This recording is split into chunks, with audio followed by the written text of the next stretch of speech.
नमस्कार, मैं अंजना और आप देख रहे हैं कर्म कसौटी न्यूज। आइए रुक करते हैं आज की बड़ी खबर पर। करियर किक इंस्टीट्यूट काकादेव पहुंचे पूर्व डिप्टी सीएम दिनेश शर्मा ने की प्रेस वार्ता के दौरान मीडिया के कई सवालों के जवाब दिए। उनसे बात करते हुए अखिलेश यादव और राहुल गांधी के तीखे जवाब दिए।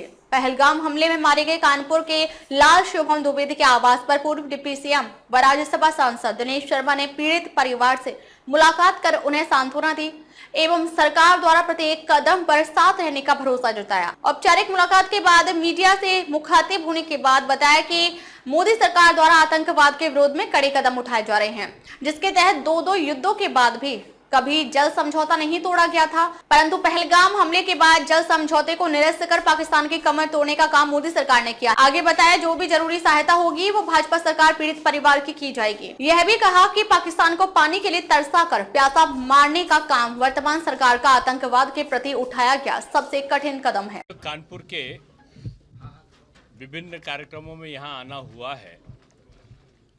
जो एक दर्दनाक घटना के अंतर्गत कानपुर के लाडले शुभम द्विवेदी जी का जो एक जघन्य अपराधियों के द्वारा जो उनकी हत्या की गई, मैं कहूँगा तो उनको हम लोग श्रद्धा सुमन अर्पित करने के लिए गए थे। केंद्र और प्रदेश दोनों सरकारें पूरे सभी परिवारों के साथ में हैं और मैं समझता हूं कि भारतवर्ष ने पहली बार जिस दृढ़ता से पाकिस्तान को सबक सिखाना शुरू किया है, शुरुआत में ही पूरे पाकिस्तान में भगदड़ मच चुकी है। एक तरफ सिंध में उनके खिलाफ विरोध हो रहा है तो दूसरी तरफ बलूचिस्तान में हो रहा है। तीसरी तरफ वो पानी के लिए तरसेंगे तो चौथी तरफ उनकी आर्थिक बंदी भी हो चुकी है, नाकेबंदी। यानी चारों तरफ से अब आज का समय तोप और मिसाइलों का जरूर है, लेकिन आज के समय ये जो उपकरण है वो मैं समझता हूं कि युद्ध से ज़्यादा युद्ध की नाकेबंदी होता है। और एक दृढ़ इच्छा शक्ति युक्त हमारे माननीय प्रधानमंत्री जब हैं देश में, तो देश की जनता को पूरा विश्वास है कि हमारे प्रधानमंत्री जी उनको उचित दंड देने की प्रक्रिया को शुरू कर चुके हैं। और मैं समझता हूं कि आज पूरा देश जो हमारे परिवार दिवंगत हुए हैं उनके साथ आज लोग खड़े हुए हैं। और इसी उससे देखा जाए तो आज हजारों की संख्या में जो पाकिस्तानी अवैध तरीके से रह रहे थे या बांग्लादेशी, उनका पलायन भी शुरू हो गया है। मैं इसे एक अच्छा संकेत मानता हूं। जब से केंद्र सरकार आई है तो केंद्र सरकार ने जो कहा था वो किया है। धारा 370 हटेगी तो हटी है। श्री राम जन्मभूमि मंदिर का निर्माण होगा, घोषणा किया तो होगा। उन्होंने कहा CAA लागू करेंगे तो लागू हुआ। ट्रिपल तलाक पास होगा तो पास हुआ।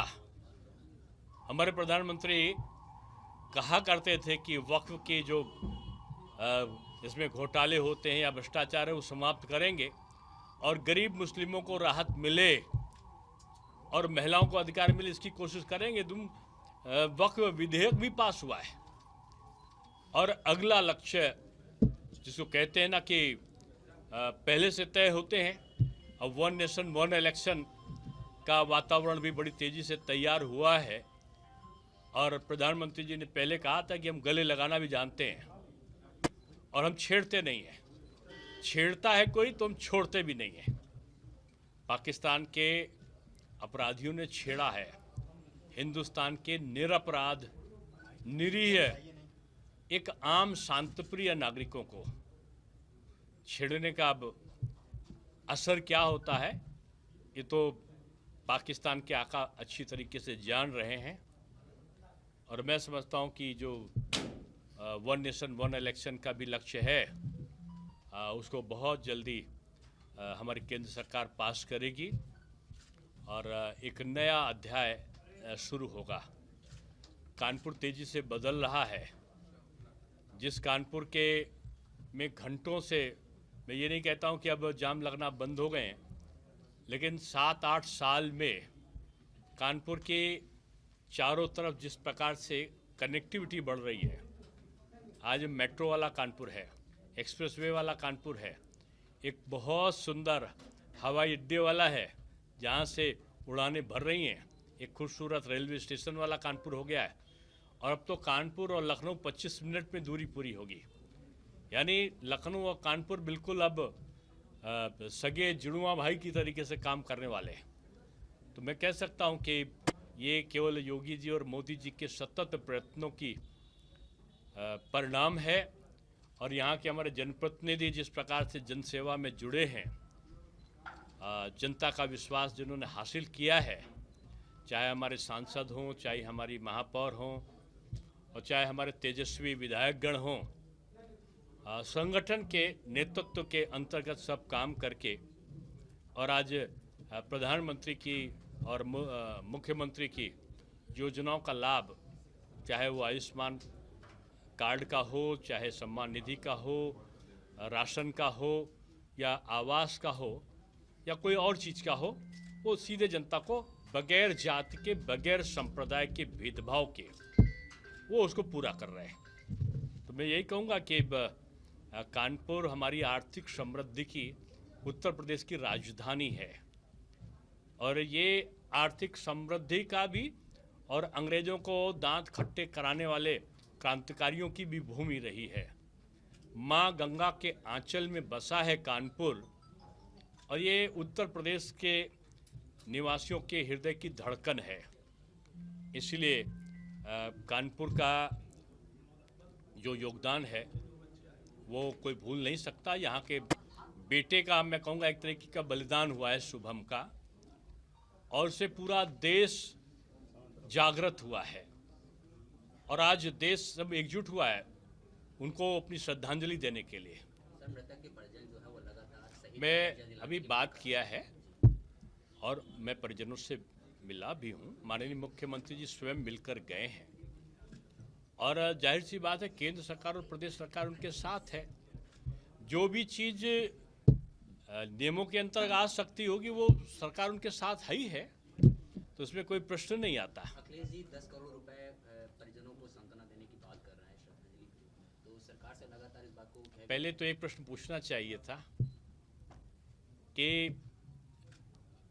मऊ के या गाजीपुर के कहें, मऊ के एक बड़े कुख्यात प्रसिद्ध व्यक्ति के वहाँ पर उनके मरने पर गए थे वो, जिन पर आरोप भी थे, लेकिन शुभम के आने वाले में क्या था, इसका जवाब पहले दे देना चाहिए, उसके बाद इस प्रकार की बातें करनी चाहिए। मेरा उनसे कोई संबंध नहीं है, मेरे पार्टी के कार्यकर्ता वहाँ जा रहे हैं। तो उनसे संबंध था जो अपराध के क्षेत्र में थे, और उनसे संबंध नहीं है जो देश का एक अपने को ये बताते हुए शहीद हुआ उनका कि अगर वो चाहता तो कह देता नहीं मैं हिंदू नहीं हूँ।